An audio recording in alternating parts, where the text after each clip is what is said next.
Everyone, কেমন আছো সবাই? আশা করছি সবাই ভালো আছো, সুস্থ আছো। আজকে হনুমান জয়ন্তী উপলক্ষে তোমাদের সবাইকে শুভেচ্ছা জানাচ্ছি। আর আমি এই যে লাল রঙের একটা ড্রেস পরে নিয়েছি, সবই লাল লাল, মোটামুটি লেগিংসও পরে নিয়েছি লাল। আজকে আমি পুজো করব না, আদি ওমকে দিয়ে আজকে পুজোটা করাবো। তো সকালবেলা থেকেই প্রচুর তাড়াহুড়ো, কালকে রাত থেকে তাড়াহুড়ো ছিল প্রচণ্ড পরিমাণে, যেগুলো কিনা অফ ক্যামেরা করেছি। তো যাই হোক, আদি ওম এখানটা পুরো রেডি, ঠাকুরঘর অলরেডি ঢুকে গেছে। এই যে এক পণ্ডিত ঢুকে গেছে, এই যে এক পণ্ডিত। তো আমি ওদের সমস্ত কিছু বলে বলে দেবো, ওরা সব কিছু করবে। দাও অল্প অল্প অল্প অল্প জল দাও। হ্যাঁ, এর ভিতরে গোলাপ জল আছে, বের করো। হ্যাঁ হ্যাঁ, ওটা ভালো করে পেতে দাও সিংহাসনে, ঠিক আছে? হ্যাঁ, যাও যাও ভেতর।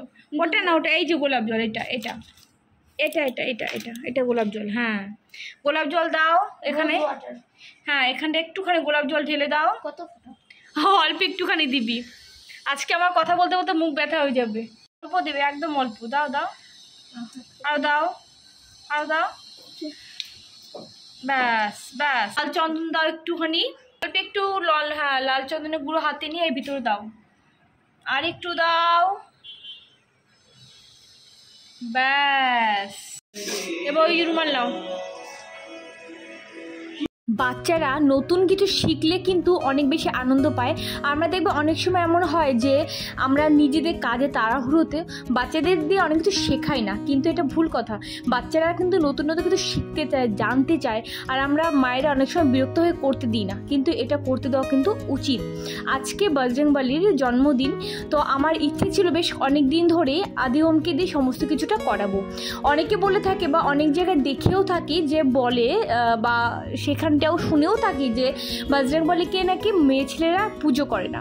কিন্তু দেখো, সে তো আমাদের কাছে ভগবান, সে ঈশ্বর, সে প্রভু। তো তাকে তো আমরা পুজো করতেই পারি। এখানটা তার ভক্ত ছেলে হতে পারে বা মেয়ে হতে পারে, তাকে ভালোবেসে সমস্ত কিছু ছেলেরাও করতে পারে, মেয়েরাও করতে পারে, এটা আমি মন থেকে মানি। তারপরেও অনেকের মুখে শুনে থাকি, যেহেতু সমাজে বাস করি আমরা, তো সেভাবেই চলাফেরা করতে হয় বা অনেক কিছু মেনে আমাদের চলতে হয়। তো যাই হোক, আজকে হচ্ছে বজরংবলীর জন্মদিনের দিন। আমার অনেক দিনই ইচ্ছে ছিল আদি ওমকে দিয়ে পুজো করাবো। আর আমার আদি ওম কিন্তু ভীষণ আনন্দের সাথে কাজগুলো করছে, তোমরা দেখতে পাচ্ছ। আমি এদিকে দাঁড়িয়ে আছি। আদি ওমের ড্রেসটা পরা উচিত ছিল রেড কালারে, অ্যাকচুয়ালি ওদের পাঞ্জাবি আছে রেড কালার। তো আমি রেড কালার পাঞ্জাবি যে ধোয়া আছে, তো আমি সে কারণে না আর মানে আদার্স কোনো রেড কালার টি শার্ট ওদের আমি ধুয়ে দিই। রেড কালার টি শার্টও আছে, বাট সেটা না পুরোপুরি ধোয়া ছিল না, একবার দুবার একটু পরেছে হয়তো। আমি ভেবেছিলাম পাঞ্জাবি পরবে, সেই কারণে আমি আর মানে কিছু গ্রাহ্য করিনি। কিন্তু এত গরম সকাল থেকে, যে কারণে পাঞ্জাবি পরার কথা ভাবতেও পারিনি, মানে পরানোর কথা ওদেরকে, আর ওরাই বললো মা পরবো না। তো সেই কারণে আমি ব্লু কালারে টি শার্ট দুটো পরিয়ে দিয়েছি, ধোয়া ছিল। আর নর্মালি তো ওদের ড্রেস তো প্রতিদিনই ধোয়া হয় প্রায়, তো রেড কালারটা আনফর্চুনেটলি ধোয়া ছিল না, নয়তো ভালো হতো। কারণ বজরংবলী রেড কালার, তারপরে অরেঞ্জ কালার, এগুলো তো খুব বেশি পছন্দ করে। তো পুজোর দিনে বলাই আছে যে ঠাকুরের সমস্ত কাজ যদি রেড কালারের জিনিস পরে মানে করা হয়, সমস্ত কাজ উনি প্রসন্ন হন। তো যাই হোক, চলো, এখানটায় কিন্তু আদি ওমকে দিয়ে সমস্ত কিছু করে নিয়েছি। ইভেন তরমুজটাও দেখতে পাচ্ছ ওদেরকে দিয়েই কাটিয়েছি। আমি মানে সাথে ছিলাম, পাশে ছিলাম, কাছেই ছিলাম, কিন্তু ওদেরকে দিয়ে সমস্ত কিন্তু করিয়েছি।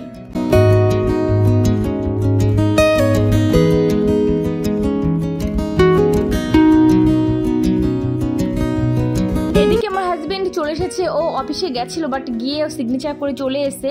আমার শরীরটা খুব একটা ভালো ছিল না, ওকে বলেছিলাম তুমি যাবে, গিয়ে আজকে ছুটি নিয়ে চলে আসবে। তো যাই হোক, ও ছুটি নিয়ে চলে এসে। আর এখানটায় দেখো, ও সে আদি ওমকে বজরংবলীকে স্নান করালো। বাইরে যে ফটোটা রাখা আছে বজরংবলী, তো আদি ওমকে দিয়ে করাচ্ছে। একজনকে প্রথমে উঁচু করে ধরেছে, সে মুছিয়েছে, তারপরে অরেঞ্জ কালার সিঁদুর পরিয়েছে। আরেকজনকে আবার উঁচু করে ধরেছে, সে মালা পরিয়েছে। তো আদি ওমে পুজো করা মোটামুটি কমপ্লিট হয়ে গেছে। এবার ঢুকেছে আমার হাজব্যান্ড, তো ও ঢুকে কিন্তু ও পুজো করছে। আর আমার হাজব্যান্ড কিন্তু ঠাকুরে কিন্তু ভীষণ পরিমাণে ভক্ত। তো যাই হোক, পুজোটা কিন্তু খুব ভালোভাবেই হয়েছে।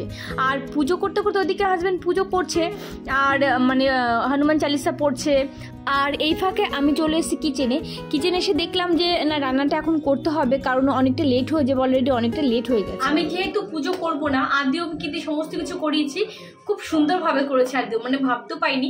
আর দুজন মিলে তো মানে ও বলছে আমি এইটা করবো, বলছে আমি এইটা করবো, মানে করতে গিয়ে সব মানে জগা খিচুড়ি হয়ে গেছিলো, বাট হয়েছে, ভালোই হয়েছে। আদিমের পাপাই জাস্ট ঢুকে ও পুজো করছে, আদিমের পুজো করা হয়ে গেছে, এবার আদিমের পাপা পুজো করছে। তো আমি ভাবলাম এই ফাঁকে আমি বেশি রান্নাটা বসিয়ে দিই, আর অনেকটা লেট হয়ে গেছে, এখন প্রায় 1:10-20 বাজে। তো ভাবলাম কি করব, আলু দিয়ে পটল দিয়ে একটা সবজি করি, আলু পটল ছোট ছোট করে কেটে নিয়েছি, আর হচ্ছে আর কিছুটা ভাজি কিছু একটা করে নেবো এবেলার জন্য। তো তার আগে তো প্রসাদ খাবো, তারপরে ভাত পরে খাবো।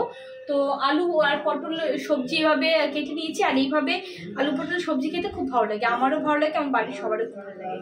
তো যাই হোক সবজিটাকে করে নিই, ভাত কিন্তু হয়ে গেছে।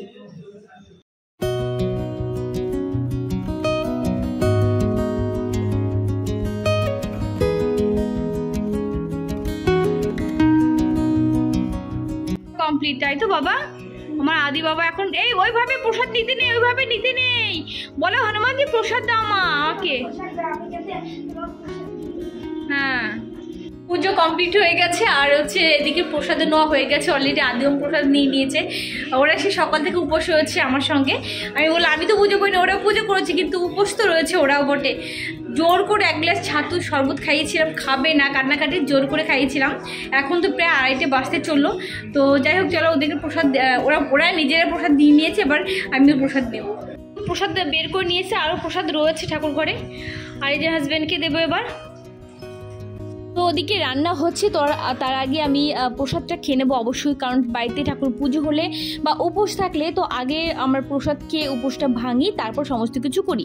এটা তো আমরা বড়দের থেকে শিখেছি এবং সেটা করে থাকি। ইভেন আদিও কিন্তু প্রসাদ খাওয়া হয়ে গেছে, আর ওদিকে রান্না তো হচ্ছেই। তো চলো প্রসাদটা খেয়ে নিই, আর সবাইকে মানে পাশের ঘরে ওপরে নিচে সব দিকে প্রসাদ দিয়ে এসেছি। চিড়ে ভাজাটা একটু অন্যভাবে করেছি, যদিও চিড়ে ভাজাটা না একটুখানি অন্য টাইপের, মানে চিড়ে ভাজা না, চিড়েটা হচ্ছে ওই পাতলা যে চিড়েটা হয় সেটা। তো এইটা দিয়ে নর্মালি আমি চিড়ে ভাজা আমি করি না, আমি করি শক্ত যে চিড়ে সেটা, ওটা খেতে বেশি ভালো লাগে। তো এটা আজকে ভাজলাম, তো প্রচুর ঝাল হয়েছে, আর লঙ্কা দিয়েছি, অনেক লঙ্কা দিয়েছি, অনেক ঝাল হয়ে গেছে। তো আমার কর্তাবাবুকে একটু দিয়ে আসি।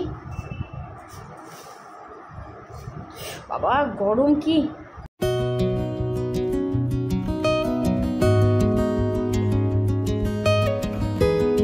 বাড়িতে পুজো হোক বা অনুষ্ঠান হোক বা যাই হোক না কেন, ঘর বাড়ি দেখবে একটু বেশি নোংরা হয়ে যায়। তো এখন কিন্তু সন্ধ্যা হয়ে গেছে, আর সন্ধ্যাবেলা দেখি ঘরটার মধ্যে এত বালি কিচকিচ করছে। অ্যাকচুয়ালি কী হয়েছে বলো তো, আমার উপরে যে ফ্লাওয়ার ভ্যাস রয়েছে, তার ফ্লাওয়ার ভ্যাসের মধ্যে তো ম্যাক্সিমাম দেখা যায় যে বালি রয়েছে কিংবা প্যারিস পাউডার থাকে। সেই প্যারিস পাউডারটা না উপর থেকে পড়ে গেছে, আদিম বল খেলছিল, তো পড়ে যাওয়ার ফলে না পুরো ভেঙে গেছে পুরো, আর ঘর বাড়ি পুরো কিচকিচ করছে, বিরক্ত লাগছে, একদমই ভালো লাগছে না। মনে হচ্ছে কখন আমি আগে ঘরটা ঝাড় দেবো, পরিষ্কার করবো, তারপরে সমস্ত কিছু। তো এখানটায় দেখলে ওম চলে গেছে, ওমকে বকাও দিয়েছে তুই কেন করছিস সেই কাজটা। এখন বকা দেবো, একটু পরে ওরা বল মা ভুল হয়ে গেছে, আবার সেই কাজটাই ওরা করবে। তো যাই হোক একটুখানি ম্যাঙ্গো ফ্রুটি আনা হয়েছিল, তো ম্যাঙ্গো ফ্রুটি এই যে দু ভাই দাঁড়িয়ে রয়েছে, ম্যাঙ্গো ফ্রুটি দিলাম। মানে বলছি এই প্রথমবারই আর কিন্তু দেবো না, কারণ এই সমস্ত খাবার খুব একটা দিই না। আর গরম বলে বলছে মা ম্যাঙ্গো ফ্রুটি খাবো, তো একটুখানি ওদেরকে দিলাম। আর আমি ওখানটা গুলিয়ে নিয়েছিলাম হচ্ছে মিষ্টি, সাদা মিষ্টি জল আর কি, অনেকক্ষণ আগে ভিজিয়ে রেখেছিলাম, সেটাই আমি খাই। তো নর্মালি ম্যাঙ্গো ফ্রুটি, স্প্রাইট এই সমস্ত খুব একটা আমরা খাই না, মানে এত গরম, প্রত্যেকের বাড়িতে স্প্রাইট বলো বা যে ধরনের খাবার, মানে এই ধরনের খাবার কিন্তু ম্যাক্সিমাম চলে, কিন্তু আমরা কিন্তু খাই না, খুব কম, বিশেষ করে আদিমকে তো দিই না। তো আজকে একটু ওদেরকে দিয়েছি। আর যাই হোক এবার ঘরটা ভালো করে একটু গুছিয়ে নেবো। ঘরের মধ্যে এত জামা কাপড় যেগুলো ধোয়া ভাঁজ করা হয়নি সেগুলো রয়েছে, তো ভাবলাম আগে এগুলো ভাঁজ করে যেখানকার জিনিস সেখানটা রেখে দিই, তারপর সমস্ত কিছু করি। তো ঘর ঝাড় দেওয়া হয়ে গেছে, তো আমার ভুল হয়েছে, বিছানাটা বা এই জামা কাপড়গুলো আগে গুছিয়ে নিয়ে তারপরে বিছানাটা একবার ঝেড়ে তারপরে আমাকে ঘরটা ঝাড় দিতে হতো। তো আমাকে অনেকে কমেন্ট করো যে দিদি রাত্রেবেলায় কেন ঘর ঝাড় দাও, কিন্তু বিশ্বাস করো আমার প্রত্যেক দিন রাতে একবার করে ঘর ঝাড় দিতে হয়, নয়তো হয় না। মানে যাদের বাড়িতে বাচ্চা কাছে থাকে তোমরা তো জানো যে কি পরিমাণে নোংরা করতে পারে, সেক্ষেত্রে দাঁড়িয়ে কিন্তু আমাকে প্রত্যেক দিনই ঘর ঝাড় দিতে হয় রাত্রেবেলা একবার করে, সন্ধ্যার পরে মানে ঘুমোতে যাওয়ার আগে পর্যন্ত একবার দিতে হয়। আর আজকে রাত্রেবেলা হচ্ছে মুগ ডাল আর হচ্ছে এখানটা আলু ভাজি, তো এটাই হচ্ছে আজকে আমাদের রাত্রেবেলার খাবার। এখানটা টক দই করবো বলে দুধ গরম করেছি, আর এই যে দই খানিকটা রেখে দিয়েছি। আর এটা না আমুলের দই, জানো তো, মানে আমি টক দই পাতি আর একটুখানি দই তো রেখে দিই আমি, সেটা দিয়ে পরের দিন পাতি। বাট আজকে দুপুরবেলা অনেকটা পরিমাণে খাওয়া হয়ে গেছে, তো এইটা আবার কিনে আনলাম, কিনে এনে এবার এটা দিয়ে এইটা করবো। এটা দিয়েও না খুব ভালো কিন্তু টক দই হয়। তো যাই হোক, এখানটা আছে 1/2 লিটার বেশি দুধ, কারণ 1/2 লিটার নিয়ে এসেছি, আরও খানিকটা ঘরে ছিল। এটাকে ঠান্ডা হতে দিতে হবে, তো তার জন্য একটুখানি খুলে রেখে দিলাম। আগের দিনে যে ব্লগটা আমি ছেড়েছিলাম সেখানে একজন কমেন্ট করেছিল যে দিদি কী করে তুমি দই পাতো একটুখানি দেখিও। তো আমি বলেছিলাম যে আগামীকাল যে ব্লগটা যাবে সেটা তোমরা দেখতে পাবে। তো এখানটা দেখো আমি দুধ কিন্তু জাল দিয়ে বেশ একটু গাঢ় করে নিয়েছি, মানে অনেকটা ঘন করে নিয়েছি। তারপরে দুধটা উষ্ণ গরম রেখেছি, মানে ঠান্ডা তো অবশ্যই, কিন্তু হাত দিয়ে দেখতে হবে জাস্ট কোনো রকম একটু গরম থাকতে হবে, মানে হাত তুমি ডোবাতে পারছো এরকম গরম। তো আর এখানটা দই আমি দইটা কিন্তু ভালো করে ফেটিয়ে রাখতে হবে। আর হ্যাঁ, দইয়ের ভিতর যদি জল থাকে অবশ্যই জলটা ছেঁকে নিয়ে ফেলে দিয়ে প্রপার যে ঘন অংশ সেটাই দেবে। তো এখানে দেখতে পেলে যে অনেকক্ষণ ধরে আমি কিন্তু ফেটিয়ে নিয়েছি টক দইটা। আর এবার আমি কি করছি, একটা হ্যান্ড ব্লেন্ডার দিয়ে আমি দুধের ভিতর মিশিয়ে দেওয়ার পর ভালো করে ব্লেন্ড করে দেবো। তোমরা চাইলে কিন্তু 2টো গ্লাস নিয়ে, মানে যেভাবে আমরা শরবত তৈরি করি না, যে 1 গ্লাস থেকে আরেক গ্লাস নিই, এইভাবেও তোমরা কিন্তু করতে পারো। মেন কথা দুধের উপরে বাবলস তোলাটাই মেন ব্যাপার আর কি। অনেকক্ষণ ধরে কিন্তু এইভাবে হাতা দিয়ে হোক, যাই দিয়ে হোক না কেন, ব্লেন্ড করতে হবে যাতে খুব ভালোভাবে দইটা এবং দুধটা মিশে যায়। ব্যাস হয়ে গেল। কিন্তু আবারও বলছি বারবার করে যে বাবলসটা যেন দুধের উপরে থাকে, তাহলে দই কিন্তু খুব ভালোভাবে বসে যায়। তো এখানে আমি কাচের বাটিতে আমি দই পাতি, মাটির হাঁড়ি কিংবা কাচের বাটি, এই দুটো জিনিসই তোমরা কিন্তু দই পাতবে, ভালো হয়। তো এখানে দেখো আমি নিয়ে নিয়েছি, এখানটা 500 গ্রামের উপরে দুধ ছিল তোমাদেরকে বললাম। এবার আমি এই দই বাটি মাইক্রোওভেনের ভিতরে রেখে দেবো, যেহেতু গরম সে কারণে ভেতরটা খুব ভালো দই কিন্তু বসে যায়। ব্যাস এইভাবেই আমি দই প্রত্যেকদিন পেতে থাকি। আজকে ব্লগ আর কন্টিনিউ করব না, আজকে ব্লগ আমি এই পর্যন্তই রাখবো। দেখা হবে আরও একটা নতুন ব্লগের সাথে। সবাই ভালো থেকো, হ্যাপি থেকো, টাটা।